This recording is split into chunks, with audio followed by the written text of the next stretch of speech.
Hello, this is Luz Michael. And this is Gabrielle Christensen, your co-host. And welcome to the podcast.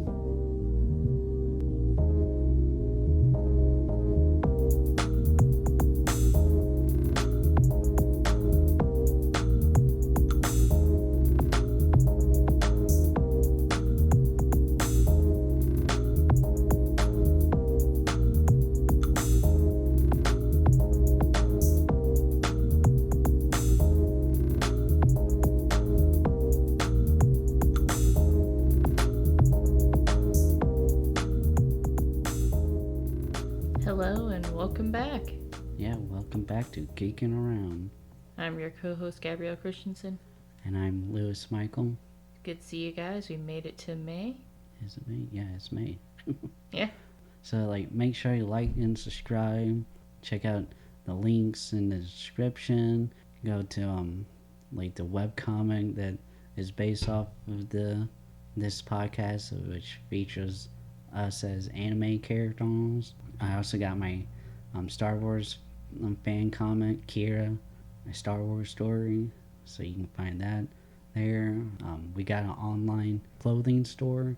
You can get t-shirts and stuff of Geeking Around. Don't forget to like and subscribe. Follow for updates. And we have a new podcast that actually went live last month, but Geeking Around Light, where we just cover a news topic that kind of catches our attention. Usually comes out the second to last week of the month. Yeah, on the 20th. But we will have one probably next week about Mortal Kombat. Whoa. Dun, dun, dun, dun, dun, dun, dun. Fight. I would suck as a Shao Kahn voice actress. Apple had an event last month. But yeah, it was called Spring Loaded, and it was pretty much spring loaded. One really cool thing about that kind of would be related to us, Apple Podcasts, getting its own subscription thing. So instead of having Patreon, where you can hey, subscribe to our Patreon, and you would get an ad-free version of the podcast or blah blah blah, and stuff. And where this one you can do right there in the app, the Apple Podcast app. So. And there's a few little other things that they changing, but that was the big one. Not sure we'd be able to do it because I go through Anchor, so I don't know if it's open to other places, to other apps. Spotify, which owns Anchor, is supposed to be doing it too, so we might look into doing that. Keep this one with the ads in it free because it got ads, and then you can pay for the ad-free version, so which probably won't be very much at all, $1 or so, $2 or something. Thought that was pretty cool. That is pretty cool. And then they got the air tags, which are these crackles you can attach to your keys or your backpack or something that you want to be able, that doesn't have phones and stuff all have some type of crack on it, so if you lose it you could go to your computer or other phone and find it. But this one where you can attach this to something that's not electronic or whatever, and you can crack it and put on your dog or your next victim that you're going to kidnap. Well, actually, that's the cool part about it. What separate it from stuff like Tile, which is the most popular one out there, is that it has anti-stalking thing where it can actually tell if you being tracked by someone that's not someone's not you or something, or someone that I guess that makes sense, since Apple's everywhere. If they pick up another Apple device that's by you, it's not you. Another cool thing, say you jogging and you drop your keys or whatever while on a jog, and another jogger come by and saw it. You can do this on iPhones or Android. You can put your phone up to it, and they use the NFC thing. Yeah. And it can pop up a message saying, "Hey, return this to blah blah blah," or call blah blah blah, or whatever message you want. So you don't have to tackle kids in a hotel.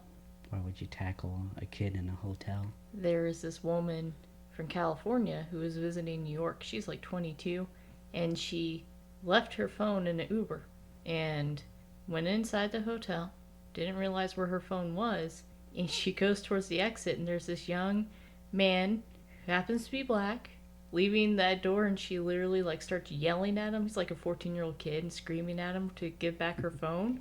And he's like, what? And she's like, you need to give me back my phone. She tackles him to the ground, tries to anyway, and scratches him. So his dad comes in, and his dad's a famous jazz musician, I guess, and grabs her and throws her off her son.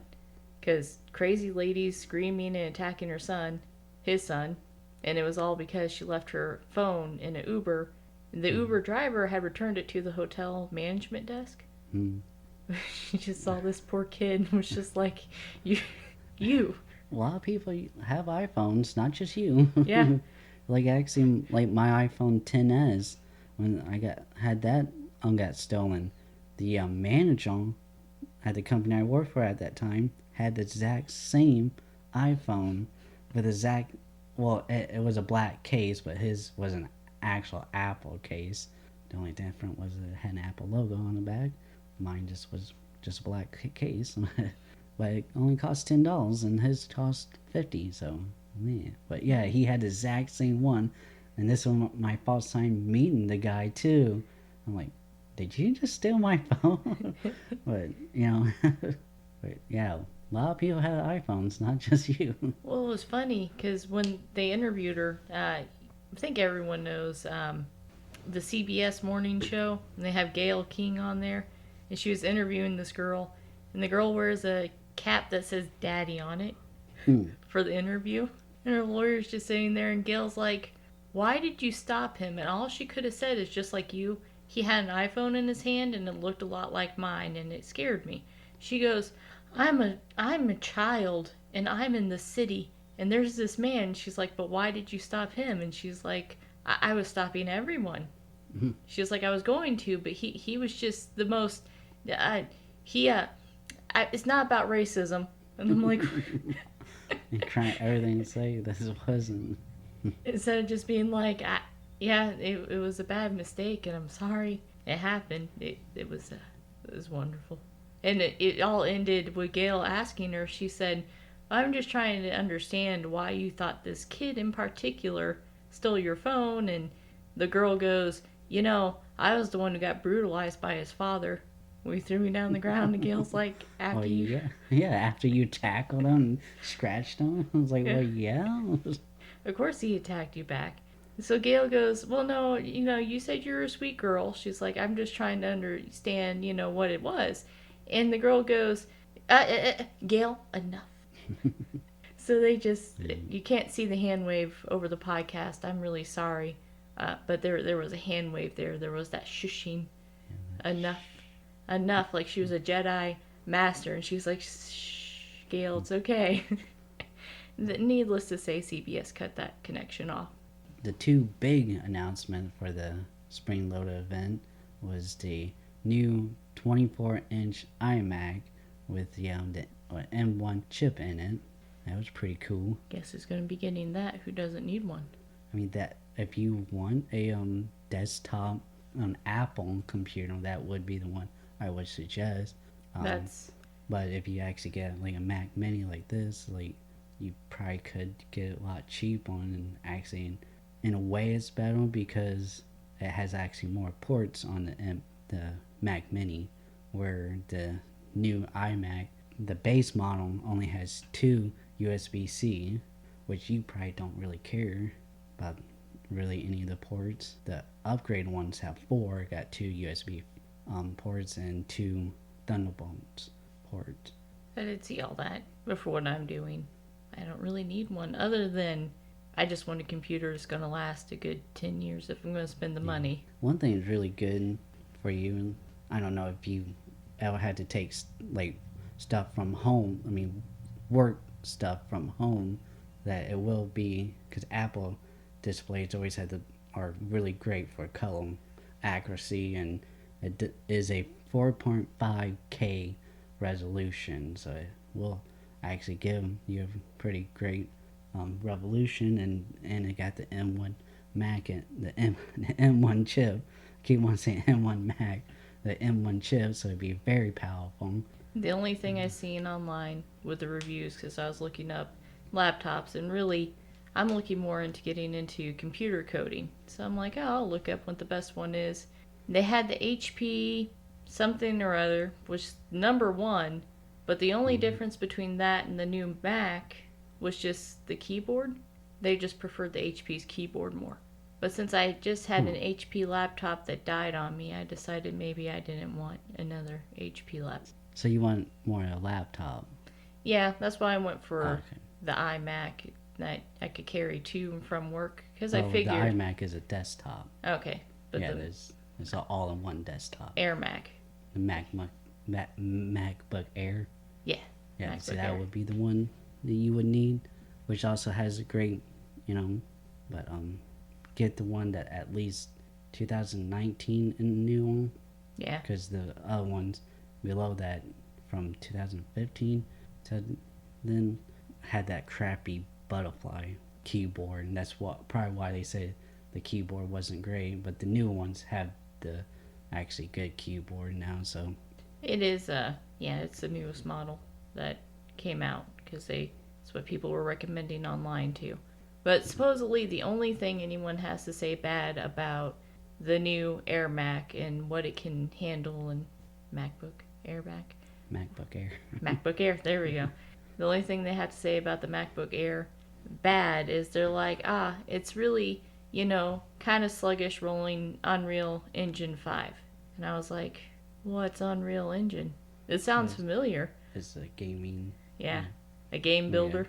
Yeah. And I'm like, I'm probably not going to need to render full 3D characters and put them into a gaming environment that I'm building from scratch. I think I'll be okay. Yeah. For like basic stuff and like programming, I think there's still some programming software out there that's not working on the M1 yet, but like you can get Apple's own Swift and Xcode, which is free and stuff, so you can start learning it on there, and those are pretty good for beginners. I was trying to get into it, but just didn't have the time. And now you got the time. Yeah. And another big news was the iPad Pro. It has the M1 chip in it as well, so now it just as powerful as in the Macs, the new Macs, and no software update. So now it just has this very advanced, powerful hardware inside of it, and a souped up phone operating system. And another really cool thing is you remember the really expensive display that Apple released a couple years ago? Yeah. The XDR that you had to pay another $1,000 for the stand. Yeah. So that display technology is not as good, but they put that same display into the 12-inch iPad Pro. So Nice. yeah, it's like the most powerful thing out there, And they did like make it $100, at least $100 more expensive. So it's like $1,100 now, where before it was like $1,000.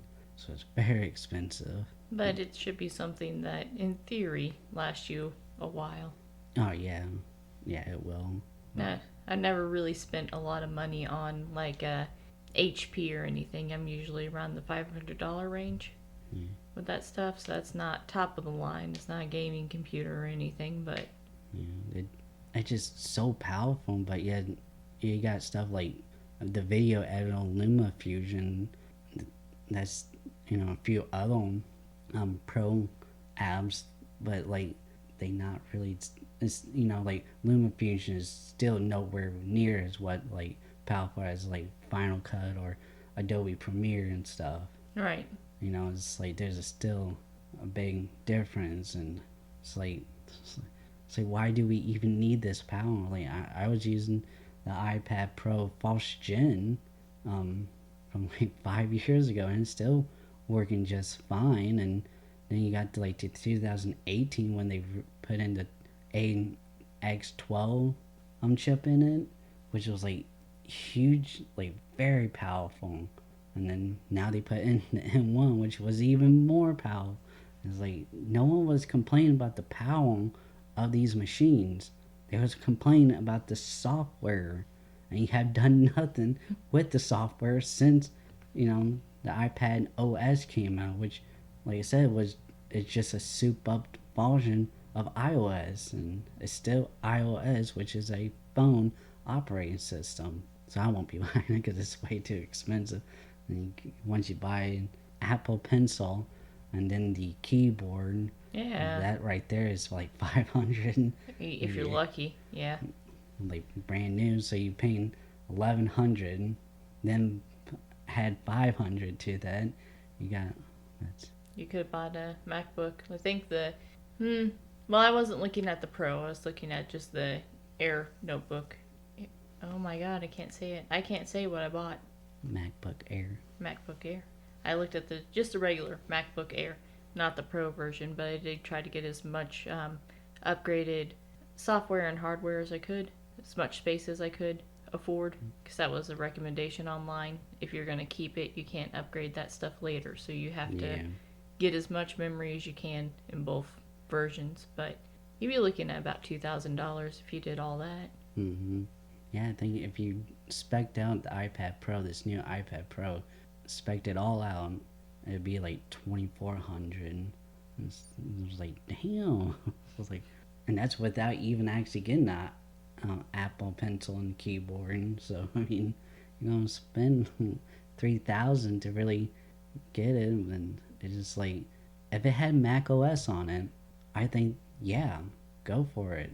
Like, I'd be selling this damn house to get that. I was like, I don't need a roof over my head. I just need that Mac. Ah, yes, as Aristotle said, the main essences of life: food, friendship, Mac. And the iPad Pro. The Apple Pencil. Yep. You gotta get that. And now the AirTags, so if you ever lost that stuff and lose your dog. Yeah. But yeah, that's was about it. This spring-loaded event. It was pretty cool. Like I said, everything pretty cool. It just like the iMacs. Like, I was really hoping, because they almost look like giant iPads on a stand, but you can't get Apple Pencils, or it's not touch screen or anything, and and the iPad Pro, and it's like, yeah, now you're the most powerful, but the software. But there is the WWDC event in June, I think, which is all about software. So maybe we get something there. Hopefully. Hopefully so. Yeah. So what else? Well, we'll be covering our thoughts on Mortal Kombat probably next week sometime. Yeah. Demon Slayer is going to be the main topic, as we saw in the movie. Yeah. We go to the main topic now. Woo, woo, woo, woo.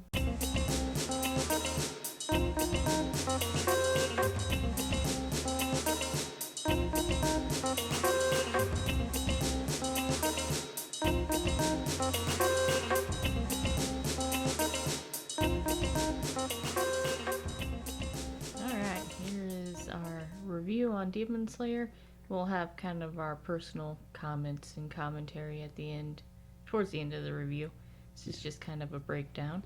After dethroning all the highest grossing anime films, including Spirited Away, in Japan and the rest of the world, Demon Slayer Mugen Train has finally arrived to America. Early reports suggest the anime film has outperformed the highly anticipated movie adaptation of the popular video game franchise Mortal Kombat on their opening night.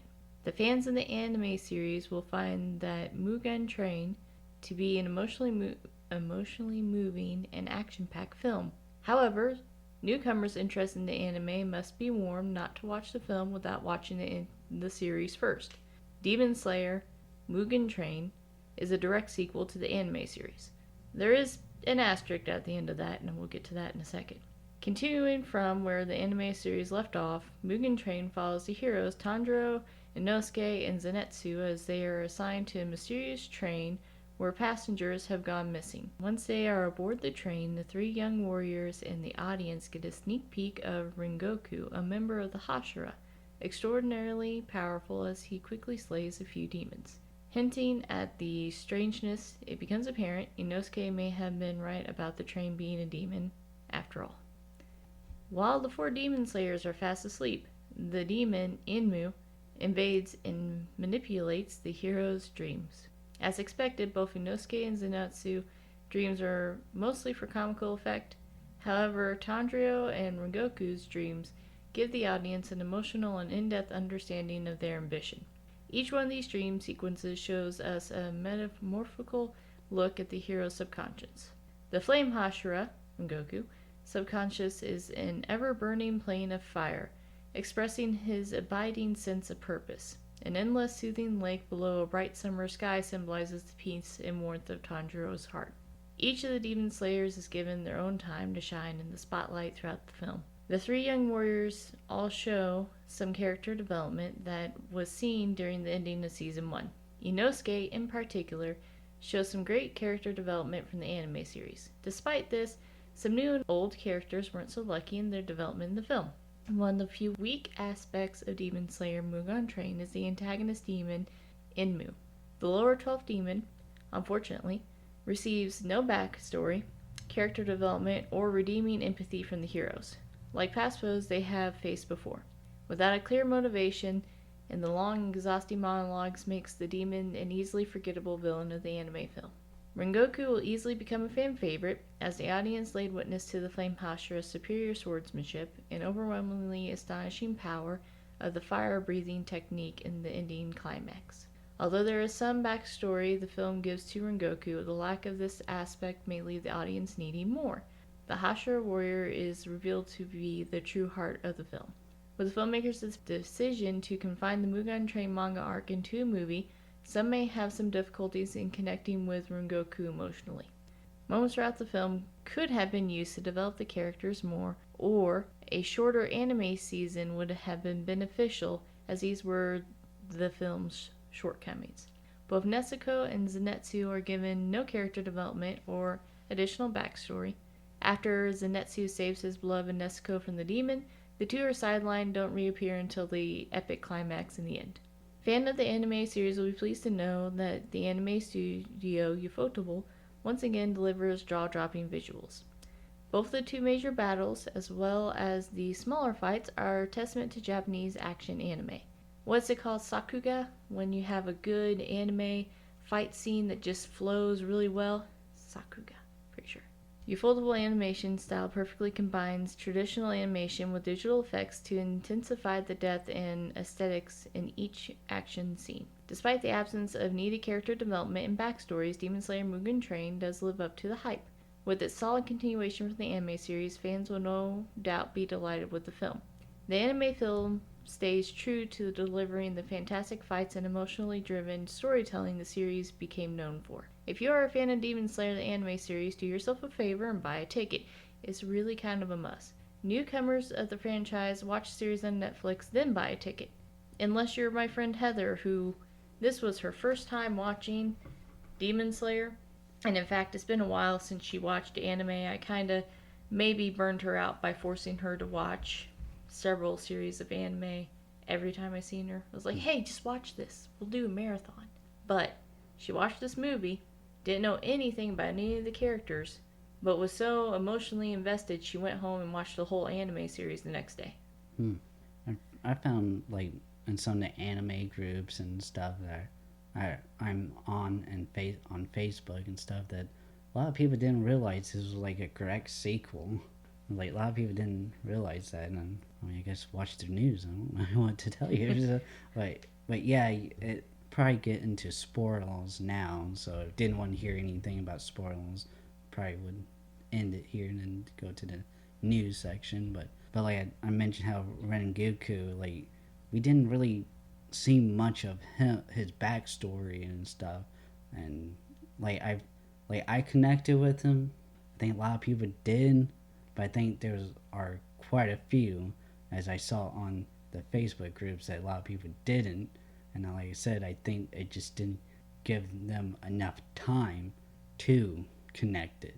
It didn't, although I think it does, like you said, it kind of leaves fans wanting for season 2 of the anime when you see Rengoku's well, the younger Rengoku brother, who is around the same age as Tanjiro. So I imagine the fact that we all collectively fall in love with his brother and how awesome he is in this, we're going to feel that hurt even more when it's probably going to end up being Tanjiro and them who are going to encounter the brother, if not tell him how his brother died. And Tanjiro, being Tanjiro, is probably going to feel like he needs to look out for that younger brother. Yeah, I know. I didn't really went too much into it, but I read that there was a lot will be revealed about Rengoku in season 2. And so I just gotta be patient. But to me, I felt like there was so much that could have been built up to it to make Rengoku even more, that his death to be even more impacting. But Agreed. It did get me emotionally, just in the flashback where he was in his dream talking to his dad, and it's like, yeah, I'm a Hashira now, and he's like, I don't care. yeah. So he had to go tell his brother, and his brother's like, well, was he happy? He's like, no. He's like, gets kind of upset because he realizes anything he does isn't going to make a difference. He's like, but you're not like me. You have me to be proud of you. And I was like, oh my god, he's going to die, and this is going to be sad. He became my favorite character. Like I said, I think people gonna like him a lot. Yeah. Yeah. I knew that he was gonna kind of be like the Captain Kuchiki, gonna just be like overpowered, and like we finally got to see his power, and then boom, like. Or Jiraiya, where you're like, Jiraiya's suddenly really cool. Shit. Jiraiya's suddenly really cool.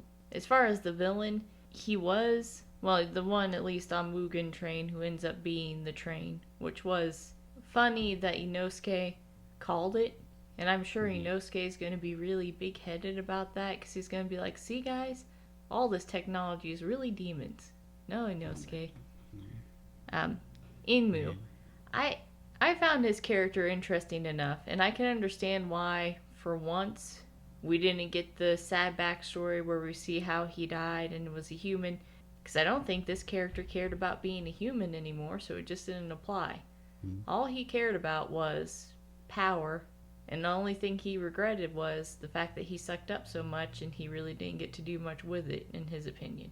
He didn't get to have his final lunch. Like, what really took me out of his character, like I mentioned, and by the way, like, if you guys don't know that this review is actually my review, I just have Gabby read it, because I don't like reading.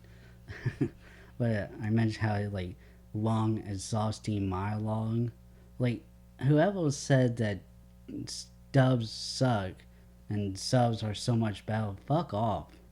Like, literally, his villain, this demon, was like,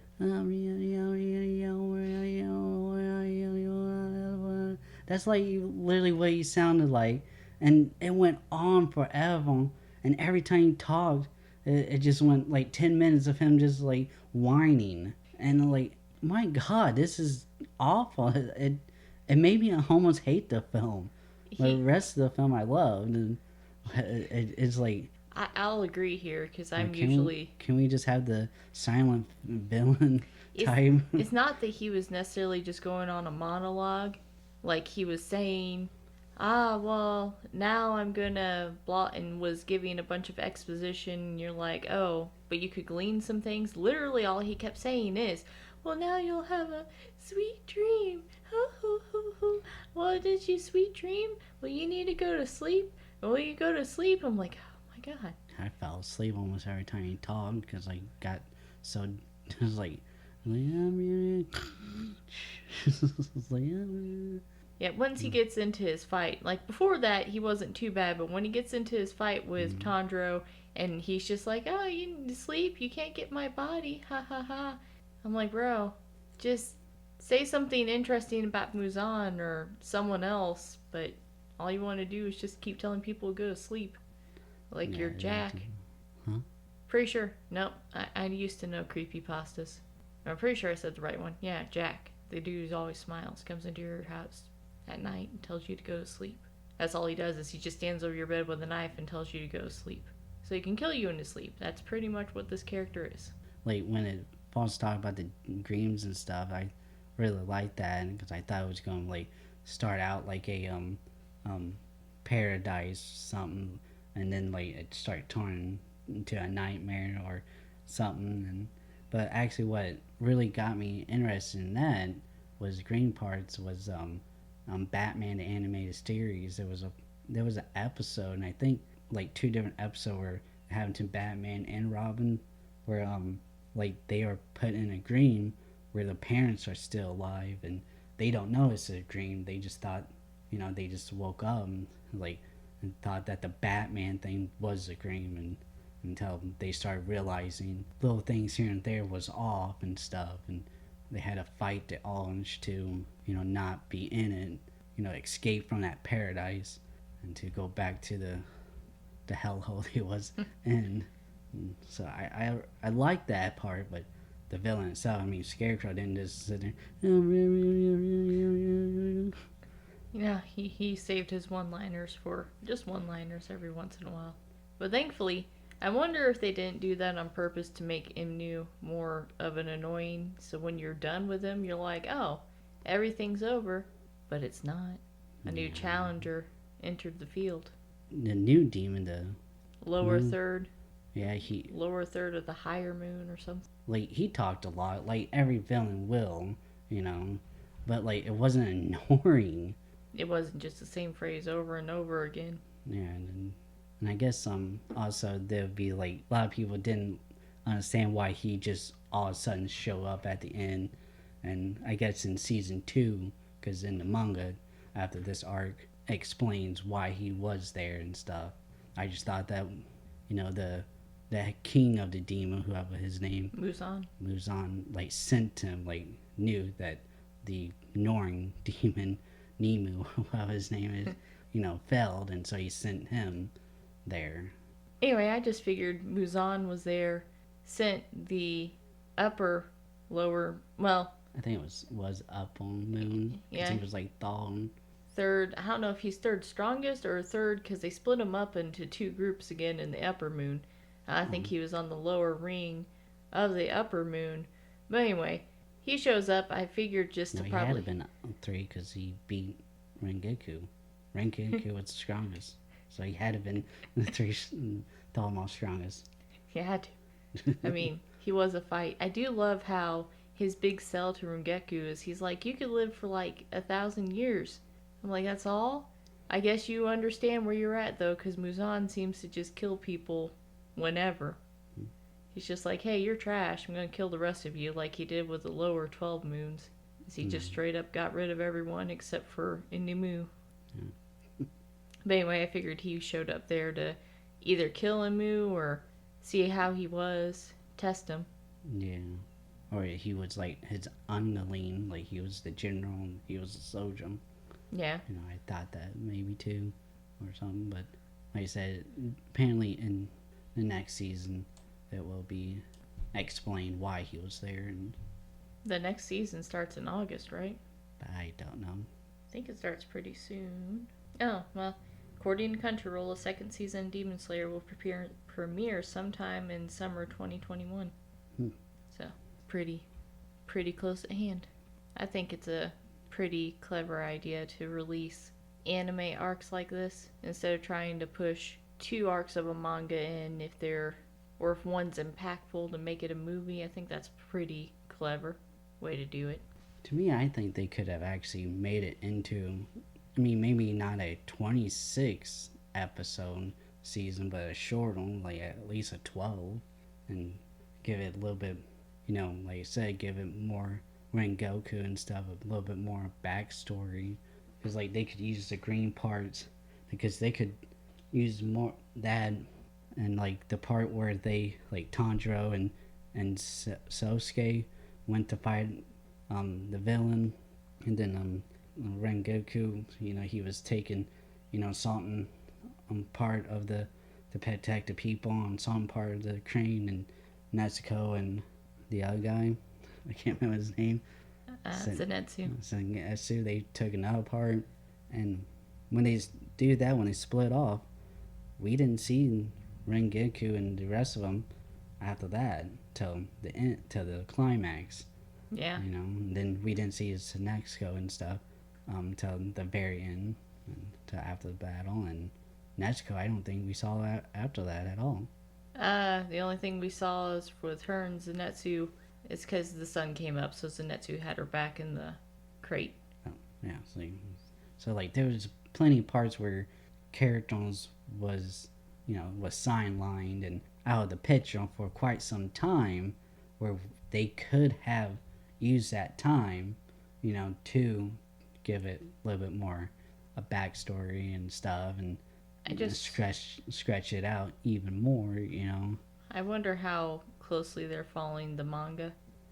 As far as if they're not wanting to do anything that wasn't in the manga, as far as showing what Rengoku did on the train and stuff. Because there was the comment that, was it Nezuko made it or was it Zenitsu who said that during when the train started to collapse, Rengoku did a bunch of quick movements. He did all of his breathing techniques and was able to have the train flex and vibrate in such a way that when it landed, it didn't hurt anyone. Yeah, so we didn't even see that part. Yeah, we could have seen that. But I wonder if there's a reasoning behind why Ufotable wouldn't have put that in there or done an anime on it if it maybe gives something away for a part in the manga later. I don't know. It was said that the reason why they made it into a movie is because this arc was shorter than the rest, but when I looked it up, it was one of the short on, but wasn't the shortest.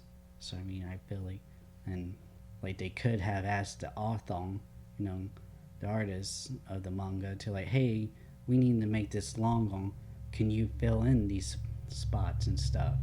Yeah. And why? I guess they didn't want nothing to do with the original artist because he only got paid $19,000 for the movie, the highest grossing animated film of all time, and he only got paid $19,000. And I guess all the cast and crew only got paid as a TV contracts because they was actually already in production of this then season 2 of the anime, and then the producers, I guess, decided without telling anyone that we're gonna make this in a movie and make a big profit from it. And they did. Yeah, and screwed over everyone else. Studio Ufotable, if you can make this into a Fate Grand Order video game, I'm sure you will. Yeah, that kind of bullshit that they did that to the people. Although I do think that's interesting that it was originally called Infinity Train. Is that what Mugen Train is? I thought Mugen was demon. I guess that what Mugen was called. Cause I thought Mugen meant demon, but I guess that wouldn't make much sense because kimetsunoyaiba is demon. Yeah. It's demon blade or something like that, isn't it? Yeah, something like that, direct translation. But yeah, it still just make no sense that they just just like, oh well, out of the blue, like, well, let's just make it in a movie. Like, I guess just to simply screw everyone off, like, because one of the voice actors talked about how they didn't know till after that it was actually going to be a movie instead of a... Yeah, after they was finished with the voice acting. I don't know, I'm a Ufotable fangirl, so I'm over here like, no, they had never hurt anyone. Well, probably would, because isn't most like animated things they make a committee, like the demonslayer committee, and those are the producers and executives of it. Like normally that's what I always call what they do. I'll accept that if it makes it so Ufotable like isn't a committee. Yeah. Kind of thing. Kind of like how Disney has. Granted, they bought Marvel, but they have Marvel separate property from Disney movies, so you have different people working on that studio instead of... Yeah, just Disney working on it. Yeah. We're speaking of Marvel and Disney. I mean, go watch Demon Slayer, go watch Mugen Train. I'm going to go ahead and say, even if you haven't watched the anime, you could watch Mugen Train, and then go back and watch season 1 of the anime, apparently. Yeah, I mean, you could. I don't think you should. It wouldn't be wise, but if someone's dragging you along, this is actually a movie where you could, I guess, even though it ties directly to the anime and incredibly heavy spoilers, you could go watch it. I guess it doesn't really spoil anything for season 1, other than that Tanjiro and Nezuko are gonna live and everyone's gonna make it out fine out of the forest. I will say this: Demon Slayer has balls for actually killing off a character this early on, because that's not technically Tanjiro's master or his trainer, because that would be the Water Hashira that currently is in there. I can't remember his name. One thing I really hope, like I was thinking at the end and stuff of the movie, like really hope it doesn't do a Avatar: The Last Airbender where he's like a master of all the bending techniques, water, fire, whatever, and it's like, I don't want that. Like Tanjiro just be the master of all. Like I can do fire breathing or blah blah. I can do water breathing. I can do what the other people are doing. I don't Lightning. know. And then that would be a lot of arts though to learn, because it's not just your 5 basics. Then you have insect, and which was kind of their weird little diagram they gave, that they were like, yeah, you have your 5 elements, and then your 5 styles, main styles, and then the other ones are offbeats of that. And I think it was the earth one that had the most offbeats or offshoots, because that's where insect and insect breathing and all, there's like 7 or 8 of them on the screen. Flashed up real quick to explain it. Guess we'll head on over to the news and talk about Marvel and Disney.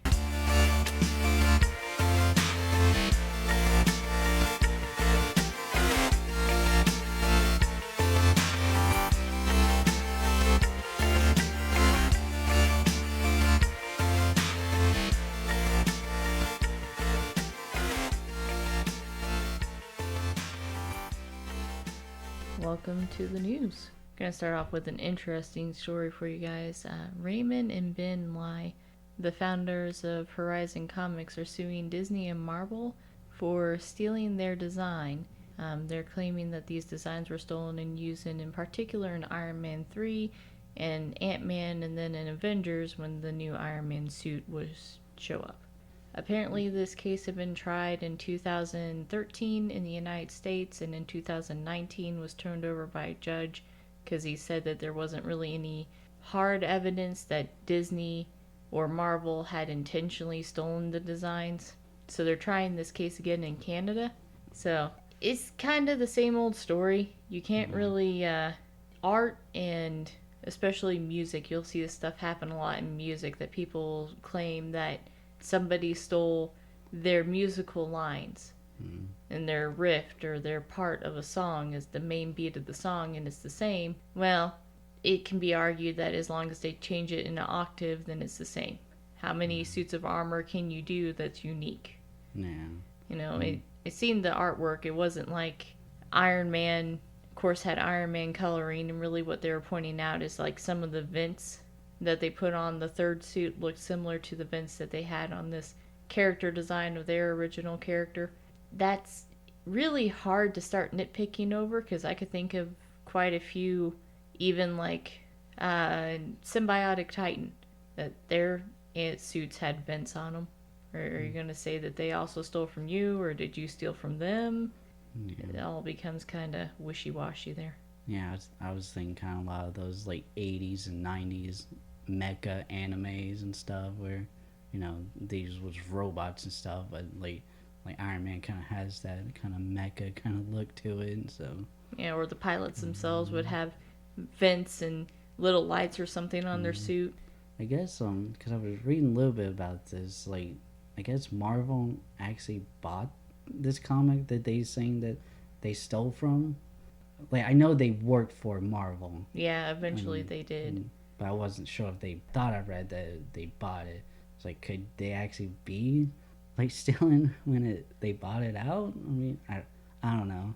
But yeah, it's just one of those things that it sucks for them. I mean, it really does. And there's more things about Disney not giving royalty to the creators. You know, we talk about that in a little bit. But yeah, it's just one of those things of like, how many different type of suits can it be? I mean, you know, it's like, you know, everyone, you know, kind of looks a little bit like Superman. Everyone kind of looks a little bit like Batman, you know. It is kind of also, I get that the old Iron Man suits didn't have, that's their main point. Iron Man didn't have the vents and stuff on them, at least towards the original design, but it's still a suit of armor. So I guess Marvel could easily turn around and say, well, you stole the idea of a suit of armor from Iron Man, but as a suit of armor, Mega Man. Yeah. They stole it from Mega Man. Or fucking Astro Boy back in the day. I mean, he was literally a boy made of Robot. Yeah. It just gets kind of... It's really, really hard. Unless they could say that they were asked to design Iron Man 3's suit, and then they were fired and never paid for it. Unless they could say that, then that would be a case. But I know that they had said part of it was because MIT had earlier used their actual model of their suits and stuff, the concept art, to describe futuristic spaceware. But MIT realized they hadn't actually bought the rights to it and had apologized publicly for it. That was all the way back in 2002, though. Morbius has been delayed by a week only, thankfully, now releasing on January 28th. They stated that Sony stated they wanted to do this because they wanted to give the Scream movie reboot some time to breathe, some breathing room, since that's going to release on January 14th. And they figured, let's release a scary movie in January. the year, because no one wants to release movies in January, right? Because that's where you put your shitty movies. Yeah. Is your January release. I mean, horror fans are usually going to go see it unless it's like the Grudge reboot, and you go, I don't even want to. It doesn't even have the Grudge in it. It doesn't even take place in Japan. I don't know how you could have a Grudge movie. It doesn't take place in Japan. Anyway, but Scream, I think most horror fans are going to go watch that. Yeah. But I don't know why. I think the other one is still very prevalent. There's so many things that so outdated. I mean, yeah, it's the 90s and early 2000. Yeah. But, like, I mean, it depends. How much different have we gotten? And, you know, like, yeah, they was using those old-ass 80s cell phones. You know, now we got smartphones. You know, I mean, just go in there with Photoshop, edit out the old-ass phones, put some iPhones in there, Androids. And take out the scene with the CD player, it'll be alright. Yeah. I mean, it depends on what they do with it. Because if they make it a reboot and they claim it's a reboot, but then they don't really... Granted, I'm the one that said it was a reboot. It might not necessarily be a reboot as much as it might be like a continuation in some way or a new way to spin the story and has some connection there. I'm a sucker for watching my stories retold over and over again. You just go back to your DVD collection and put it back in. I want to make Billy Loomis have a reference to Jeepers Creepers, though. He can't do that. Scream was made before Jeepers Creepers. So I want him to reference Jeepers Creepers before he kills somebody. Really, I think he only did that once, though, in the movie. Only did the trivia, you know, who did this, blah, blah, blah. He answered this question. They've referenced a couple of them scary movies throughout the movie. Yeah.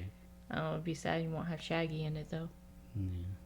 Moon Knight has begun filming at the Museum of the Arts in Budapest. Many think that this is going to deal heavily with the Egyptian mythology present in Moon Knight's mythology, which seems pretty cool. I don't really know anything about Moon Knight as a character, but...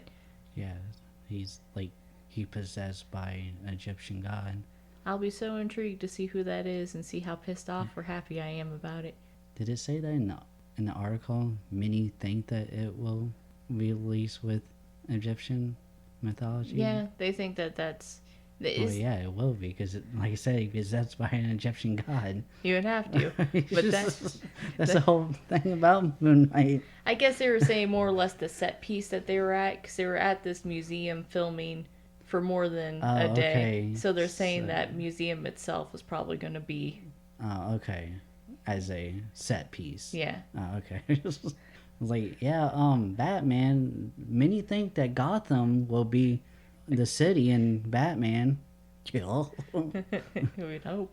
Yeah, man, we got badass Polygon. So what Egyptian god is it going to be? I don't remember his name. It's some evil. I don't know. Is it going to be Set? Psychopathic. Are we going to have to go through this again where they're like, oh no, Set's an evil god? And I'm going to be like, okay. But, yeah, I like Moon Knight. He always been pretty cool. One of those under the radar Marvel superheroes and stuff, and I'm glad that we finally get him to be seen more in live action and stuff. Oscar Isaac is gonna be playing him. He's the guy who played Poe in Star Wars Oh, sequel trilogy. yeah. See, I'm more intrigued now. And they did release a behind the scenes of him training and stuff and doing martial arts and stuff. And like, wow, you're doing pretty good. Like he like, yeah, he probably just same as old as he's as old as Kanye Reeves, but he never really been that much of an action, type of guy. Kanye Reeves have always been action, and like Tom Cruise is really old too, and he always been. Yeah, Tom Cruise is really old. So, but I mean, he looked good, and I think acting wise, like, because like I said, this character was pretty psychotic and stuff, and he has played many characters where he's like insane and psychotic and stuff. So I think he is going to be pretty good. Yeah, I'm pretty excited about this when we talk about it. See, unfortunately, we talk about this stuff, and I'm like, boy, I really want to read the comic now. And then I'm like, but if I read the comic, then I might hate the movie, because I'll be like, well, why didn't they do that in the comic? Or why didn't they take that from the comic and put it in the movie? It's Disney. It's fine. They can. But if DC does it, though, if they change any little thing from the comic, they gonna be pissed off. Or if it's the X-Men when they was just owned by Fox, if they change just a little bit, then they gonna be pissed off at. Since Disney do it, you can have whatever bullshit thing you can think of, and people like it because it's Disney. Just put a bunch of funny parts and then you're good. The Castlevania Season 4 trailer is out, and the fourth and final season will be airing on May 13th, 2021. Although there is rumors of there being a spin-off series here or there, so... Yeah, they being pitched to Netflix. So, which hopefully they do, because, I mean, this is just touching the iceberg, the tip of the iceberg of the Castlevania, storyline from the video games. So, like, there's still a whole universe. And then Season 3, they did nothing but build up, like, hey, there's a whole universe out here. Man, but we're going to end it next season. There's all this stuff, but... Like, Season 3 just keeps getting worse and worse. As long as Isaac ends up being happy, it's alright. It's all I want. Isaac became my favorite. Hector, after he decided he was gonna, for some reason, fall head over heels with the red-headed vampire. She was manipulating him. Yeah, she was. She was, but I thought he was smarter than that. So Isaac became my favorite, because... I mean, if a vampire guy start hitting on you, you probably go head over heels run too. So. But see, I would have known my place. I wouldn't have been fooled by it, Michael. I just would have done it off of sex appeal and been like, you're right. I'll bark like a dog. This is fine. Actually, I still would have liked, who was the chick who ruined everything? The one who brought him there. Camellia. Yeah, see, I would have been the one to fall for the Camellia type person. It was so stupid that they have, like, they made settle up to be the main villain. And then it's like, she's like, alright, I'm bored, done. She's like, I'm gonna go back home and soak for a while. Maybe if the damn creator, or writer really, wasn't sexually bruising everyone, maybe I could go write a decent Season 3. I thought it was wonderful. For Isaac. So, but Season 4 does look pretty awesome. Look like animation-wise, it was not as good. I don't know. To me, it didn't. But it looked badass. It just wasn't as polished as the last 3 seasons. Interesting. I have to see. Yeah, have to see how it all shakes down. Yeah, we'll be doing our next podcast will be of that. Here's to waiting for me to be incredibly disappointed and disturbed when Isaac dies a horrible, undeserved death, probably.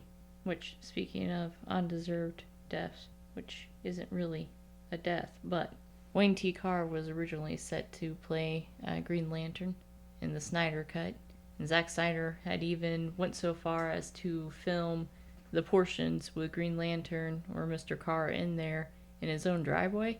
Mm-hmm. And it's just like, yeah, maybe we can get this in the film, and he wasn't able to. Kara's been pretty excited because even though there was just concept art and he never got to see himself in the movie, he said that fans have been incredibly kind to him and super supportive of him on, Twitter and the internet, and it's just made him super happy. So that's good. Good job, people. You look at him and some of the concept art and stuff. Like, it's a splitting image of what a live action Jon Stewart from the Justice League animated series would look like. It was like, this guy would have been perfect. Hashtag my Green Lantern. The Green Lantern I remembered was Jon Stewart. That was just, it's what happens when you're a kid and you get indoctrinated and you're like, this is the only character this could ever be. But yeah, Warner Bros. They don't want that. It's like Ray Fisher, the guy who played Cyborg, said. He's like, yeah, we couldn't have too many black people in this movie, so Warner Bros. Took it out. That, yeah. Like literally, like not even a month ago, they're like, oh yeah, we all for diversity and stuff and blah blah blah. It's like, well, I mean, you literally sideline all the people of color that was in the Snyder Cut. So you cut the scenes significantly. I said that exactly in my review. And you took Cyborg and turned him from the main character and, as you said, heart of the series into not that in the original cut. There was Mr. Fisher had posted on Twitter apparently last week as well. That was part of this that came up, that the guy who did the cut of the Justice League that's infamous, I can't bother to remember his name. Josh Whedon. Yeah, Whedon. That apparently he was abusive to the cast members on set. Oh yeah, he's been saying that for years. Oh, okay. Well, they're acting like he's just now saying it, but if he's been saying it for years, he said that he was real. They've been Warner Brothers, air quotes or whatever, been investigating it. Yeah, it was a real insult, because pretty much what they said is they're like, oh yeah, Fisher says that he was abused and blah blah blah, but he was really just crying because we wanted him to say booyah. I'm like, I don't think this dude's the kind of guy who'd cry because you wanted him to say booyah.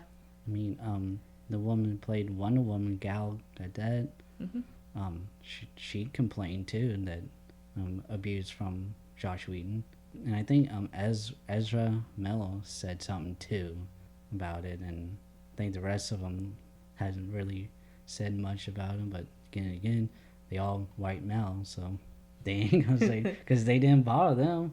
Like, yeah, Ben Affleck, you can do whatever you want. You're a white male.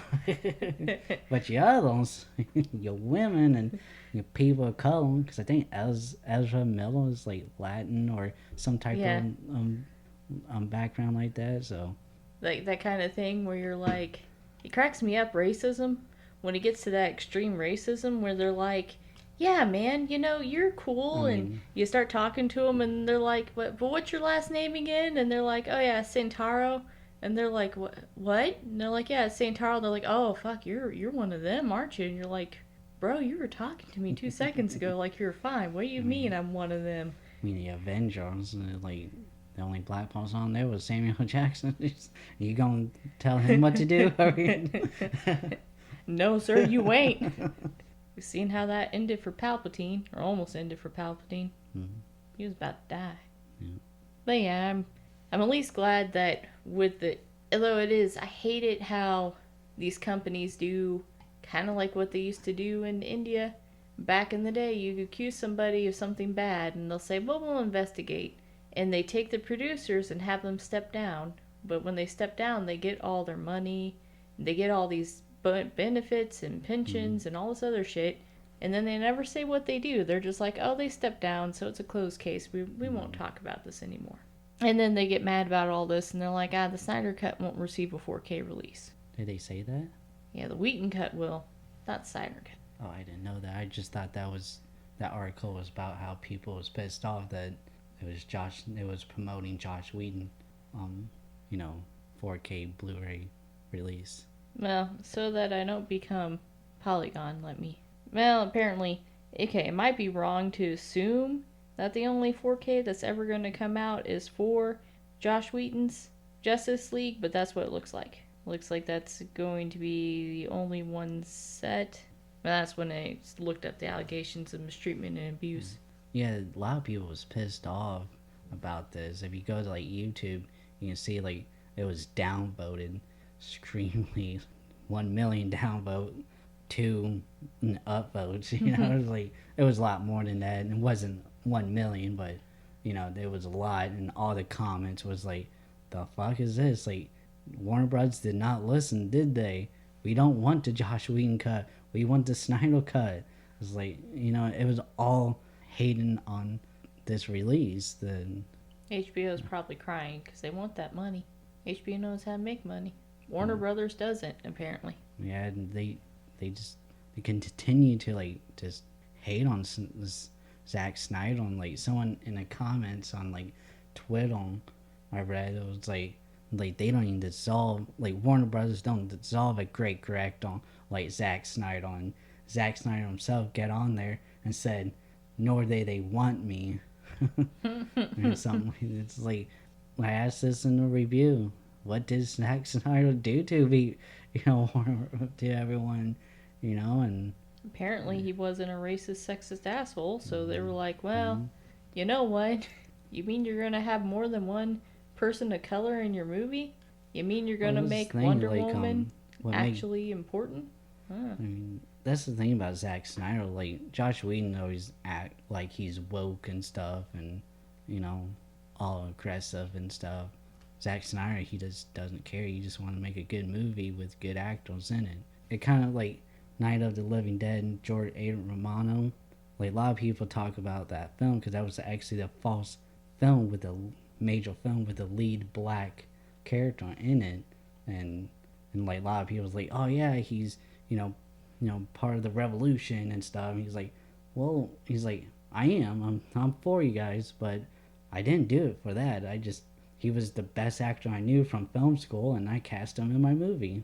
He was the best actor, and that's how I look at Zach. Is like he just cast who he thought was the best actor for the job. Well, not they was white, black, or Hispanic, you know, blah blah blah.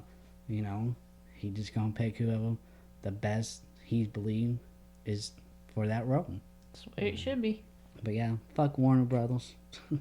Nah, or don't give them the pleasure. Just let them fade into obscurity. And I don't know who you gonna go for if you ain't got Warner Brothers, because the other option is what, Disney and Marvel. I guess. I mean, and Sony. I guess Sony's the only one really left. Warner Bros. Might be selling DC anyway, so. Well, maybe Sony will pick that up fully.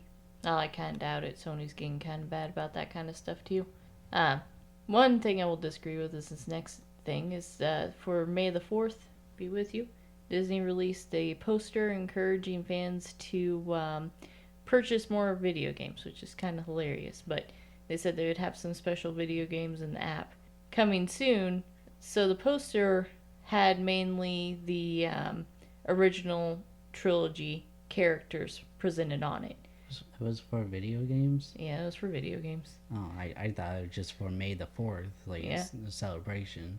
Yeah, the actual tweet itself reads, let me read it exactly, but I didn't know that it was about video games. Yeah, that's what the article on comicbook.com is pretty well written, because it leads with why people were mad, but then it goes, but it is mainly focused on the video games, and since the video games mainly happen in the original series and not really with the prequels or anything, that's why they kind of chose to just depict the original characters. And I guess there is a little bit of the... You see Ahsoka. Not sure why Ahsoka's in there. I guess they could make that argument then. Oh, you see Maul. So you see a little bit of, like... Yeah, you do see prequel and sequel characters. Yeah, you just got... Are you at the... Yeah, I'm on the actual page. It says, celebrate May the 4th. The Twitter. You on the Twitter page that it was released on? Nah, I'm on that screenshot of it. Oh, go to, if you can find a Twitter. Because the thing is, like, I didn't know it was about video games. But the thing is, people are like, oh, see, this is proof that Disney hates the sequel trilogy and stuff. Or they getting rid of the sequel trilogy and blah, blah, blah. But if you go on to Twitter, click on the image, it expands and it shows the sequel trilogy in the poster because it has like that panorama, that really long. That might not be showing up well on my phone. Maybe. Because I think people just are cropping it. Maybe. That's the one that's there. Yeah, no, it goes big. Maybe you have to have an iPhone. But it says, celebrate May the 4th with a bounty of deals on Star Wars video games. So what happened to it? I saw it. I know I did. Because it would be Rey and all of them on this side and Kylo Ren and stuff on that side. Maybe you're living in a different universe where that happened. What's that called? The Mandela effect? Yeah, here it goes. Yeah, see? Sequel. Yeah. I think, though, that's someone else's idea for it. Because it says, what does that say? Do you mind using all your trilogies because they are important and meaningful for a lot of your fan base? I know someone posted like an actual... Like the actual full one? Yeah. But like the article reads, it's talking about video games. They don't really have... I know, you saw it, it said video games. Yeah, it just says, I don't think anyone's seen it. It says video games, apparently. Whenever we click on the link. It won't do anything. Oh, there we go. Yeah, it's over right there too. Yeah. Oh. And it's just Star Wars video games. Then what the hell did I see? Tell you, Michael, you went to a different universe. But it's showing you all the... It makes sense. It doesn't... There's not a Mandalorian video game yet. You know? The Mandalorian wasn't in it. Yeah. The one that I saw. Yeah, a lot of people were upset about that. But it's for video games, and they don't really have... I don't know what I saw, but I remember seeing it. Like, when you clicked on it, it actually expanded. I mean, I see Darth Maul, but I know Darth Maul's been in video games. And Ahsoka might have been in some. I don't really remember Ahsoka from any. Huh. Okay. But yeah, Luke Skywalker does look like a chick in it. Got such pretty eyes. He does. And his lips are nice. Okay. I don't know what I was seeing. I tell you, Michael, you went to a different universe. But either way, the poster itself isn't really... Yeah. Sometimes people get triggered too quick over shit. I just thought... Because, like, the one I saw had showed the original trilogy, then more of the prequel, and then the sequel. So, I mean, it just, like, well, the originals came out first, then the prequels, then the sequels came out. So, I don't know. And Mandalorian in the background. Well, yeah, it does. It's not... I don't see why people need to blow up their Twitter, though, freaking out. Because even when we just checked it, it was still someone being like, wow, thanks for disrespecting me by not having...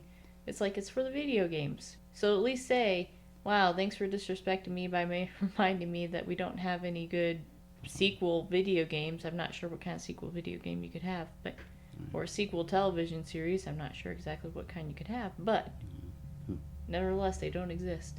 Yeah. One thing I don't think we put in the news, the Bad Batch comes out tomorrow on the May 4th. We recording this on May 3rd and it'll be out on the May 6th. So. But yeah, it'll be out on May 4th. Very cool. Which, interestingly enough, along with Bad Batch coming out, Gina Carano is uncancelled, sort of, at least, so they can sell her action figures. And also she's on the... Running Wild? Yeah, Running Wild. That she had an episode in it for the upcoming season that would be coming out very soon. And after she got fired, it got removed, and now it's back on there. So, in that aspect, she was uncanceled. And from Hollywood at large. My thing is, the most egregious thing is that they canceled her toy line with her action figure, and then Disney was like, but wait, we do want that money. So well, we're actually, keep what I was reading, I was just heard about this today, actually, that it was just the ones that was still out in stores, that, or at least was in a warehouse and stuff. They didn't bring it back. They just like, yeah, well, just tell them get our money out. Yeah, but there has been rumors that Gina has been talking with Disney to come back to The Mandalorian and stuff, but that's just rumors, so we don't know. So this is nothing like, oh, yep, this is confirmed, she's coming back. Nope. She's officially uncanceled from Hollywood. No, she's just gonna run naked with a guy named Bear. Not naked. They was in the mountains on the mouth. Why would you call your series Running Naked if you're not going to run naked? Running wild. Oh, okay. I just wanted to see her naked, Michael. Yeah. Apparently. I'm sure a bunch of other people do. I want the hot Asian chick one. She need to be on there. And she does. I could see that. That'd be good. She voiced Mulan too. Disney must pay. It kind of goes to our conversation earlier. Hashtag Disney must pay. Disney is ripping authors out of their royalties. So basically, they bought out like Fox and all these other companies, you know, and well, Fox and stuff owns other, like the big one is like the Alien series. The writer who writes those, he actually writes a lot of Star Wars as well. But they bought out Fox and actually the Star Wars as well. The ones they wrote, like when they bought out Lucasfilm and Fox, claimed that yeah, we bought the rights to that, but we're not obligated to pay you your royalties. Yeah. Even though they are still in print. Because they said your royalties don't transfer. Yeah, and it's like, huh? Because like that's weird to me. Maybe it's different with books and stuff, but like when Microsoft bought Bethesda, yeah, there was contracts that Bethesda had with Sony to only be published on these certain games. Like Deathloop will only be exclusive to the PlayStation. They have to honor that. I mean, even though they own the rights to it. Yeah. But they had to honor it. And I don't know. Maybe it's different with books, but to me, if it's still in print, the author should still be getting paid. I mean, that's pretty sure that's pretty basic shit. But yeah, I think that's how it always goes down with everything. Now, the suggestion was that you don't boycott Disney because technically that's just going to hurt the author because then Disney's going to say...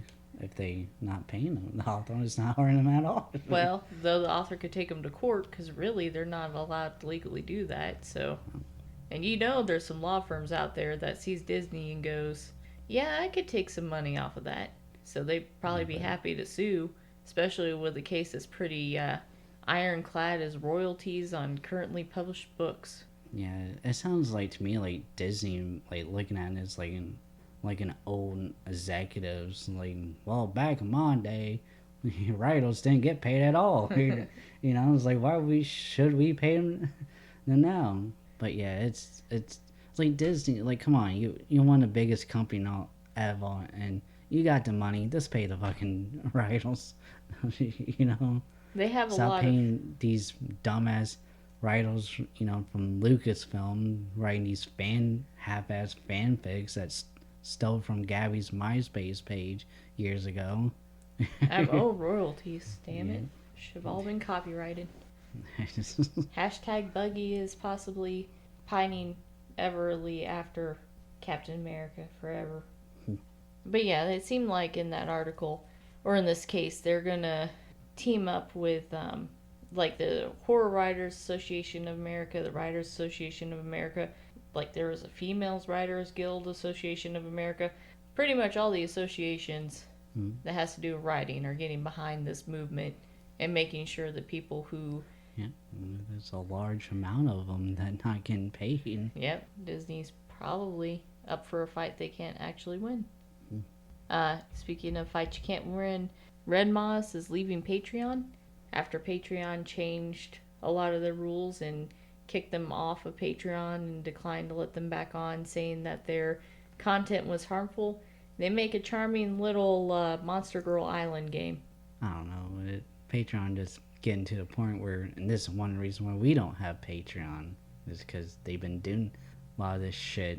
I mean, I think we'd be fine with what we post, but like... We're never going to have the thing is, like, if you go to the page, I don't know if you did. Yeah. And to the Patreon page, it says this is for mature content or whatever. You gotta be 18 or older. So what does it matter if they have, you know, a hentai game or whatever? It was. I can't remember exactly what it was. It is pretty much a hentai game about monster girls on an island. I'm surprised Patreon wasn't trying to say it because there was a anime that was like My Hot Monster Girlfriend or something like that. So I'm surprised they weren't, you know, going on that angle that it might be copyright and get them in trouble or something. But they don't own the thing though. That's the thing. They don't own the content that's being created, and it's not like it's being created and published on Patreon. It's just that fans of the series or whatever the game goes on there and get extra bonus stuff for to help the creator to continue creating it. Yep. So it's just like they put in their own politics. I mean, not exactly, but their own philosophy on other people, and like, oh well, if you don't agree with us, on our philosophy, then you out. Yeah, I think the main thing that they stated Patreon was upset about was that they had two characters and they were adopted sisters, and they didn't want them, said they couldn't be in a scene together. I'm guessing a scene must be a cut scene, must be where all the spice is, that special spice. But again, I mean, and the creator, you have to be 18 or older to be, to back this Patreon. And so, I mean, unless it's like child porn, then yeah, they have some type of grounds. But I just think Patreon is overstepping the boundary. I mean, it might be your website, but you don't own the right to. It seems like the last 2 years at least, they've been kind of getting very restrict on what can be on Patreon and what can't be, and then they keep raising the prices for the fee, and so making a bad move, people leaving you for other stuff, and a lot of these other places, we talk about the Apple Podcasts doing their own little Patreon thing right there in an app, so podcasters and don't have to use Patreon anymore. Yeah. Not mention like Spotify. That's I think they're actually big on of a podcast thing than what even Apple is, and Apple's the biggest out there. They doing their own thing, and many other there's Subscriber Star, and there's Membon.com, and then got Buy Me Coffee. Don't do this kind of shit, and they don't take hardly any money where Patreon does. Fuck Patreon. Let's get into that point. Definitely. And then kind of having the same issue lately, Twitch, because Disguised Toast got banned from showing a video of them playing a game where somebody else in the game was cussing them out and using homophobic expletives and stuff to this person. So then Twitch banned them, even though they were the person who was getting attacked. So what if it, if he was playing the game and someone, because you can hear other people talking when people on Twitch and talking with the other players, it's what if they said something? Apparently that's what Twitch says. You are supposed to have their anti-hateful speech. You're supposed to have so much control over other people, you can't even let someone else in-game or guest. I mean, it's a public game though, anyone can be on it and stuff. I mean, it's from any country. Yeah, you can't really control Twitch is just people. Dumb. The only thing you can do is be like, yeah, you're wrong with what you say, you loser, or something, but I guess just turn off the audio where they can't hear the group chat. And start doing that, people. Don't let Twitch hear you talk to your friends, or don't let them hear your friends talk. Or don't let them hear some random guy from Arkansas start cussing you out for no reason, because they'll definitely blame you instead of blaming that other person. And Respawn Entertainment, that was interesting. So Polygon, which we've been alluding to this whole podcast, Polygon writes this article talking about Respawn Entertainment and Titanfall 2 and kind of giving a synopsis on a character. All these things I don't know anything about, that's why I'm being vague. They didn't do that in the article. They decided to be like, oh, this character had such and such happen to him, and kind of did some...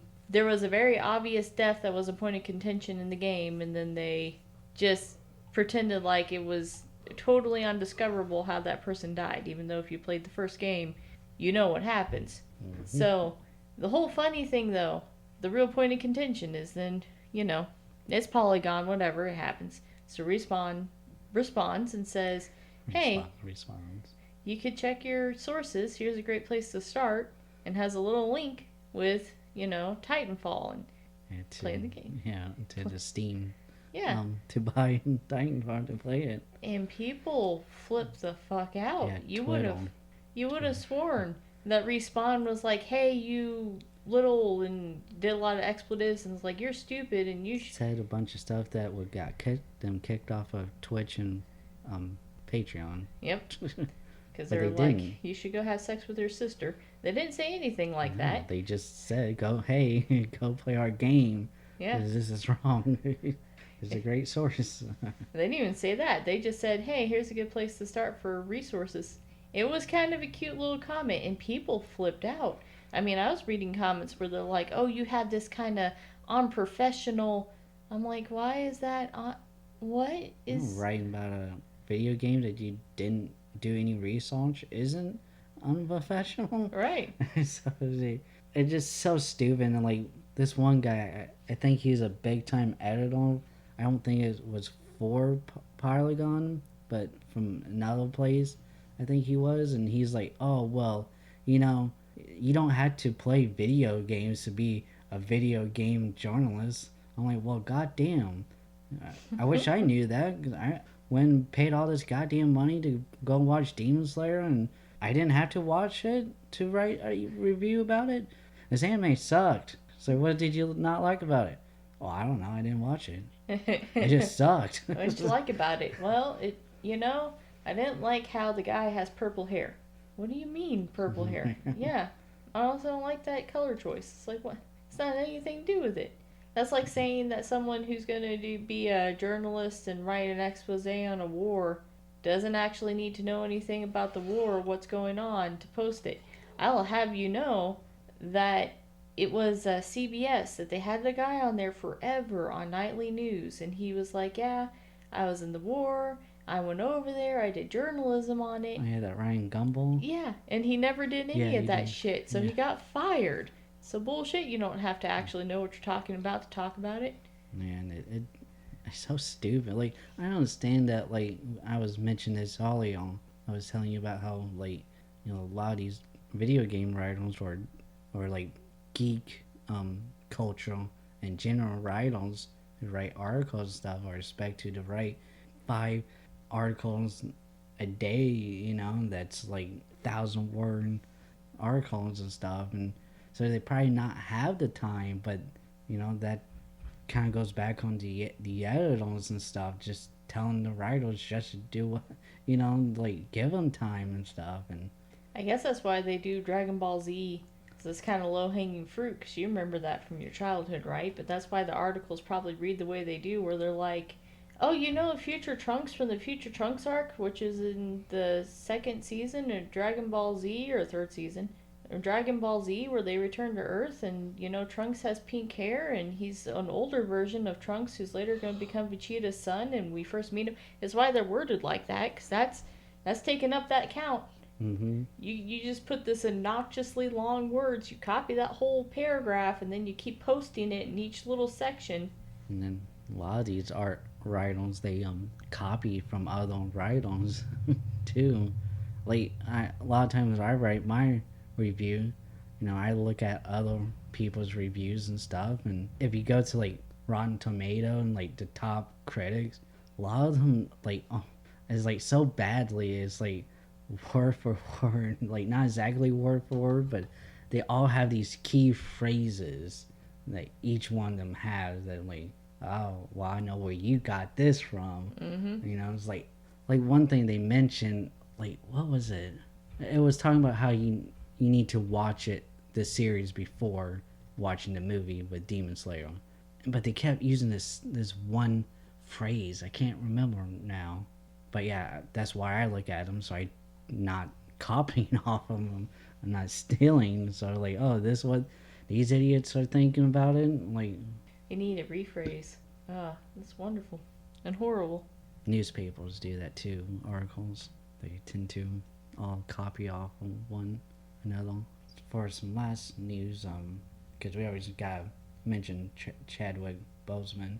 He was nominated for the Oscars for Best Actor, but ended up losing to Anthony Hopkins. And I know a lot of people was pissed off about that. I haven't seen either one of those films, so I don't know which actor did great. Because I mean, Anthony Hopkins is a great actor, a living legend, So it's still very rewarding that Chadwick Boseman even got nominated, because a lot of people, great actors, don't get nominated. So the fact that he did, I think that was pretty awesome. And the family, Chadwick's family, said that they was happy for Anthony Hopkins and just was happy that he got rewarded, nominated for it. So okay, well, I guess we're done with this podcast. It's a really long ass podcast. Have a good night and stay safe, everyone. And we'll catch you next month. Yeah, make sure to like, subscribe. Yeah, go to the links and everything. And see ya. See ya.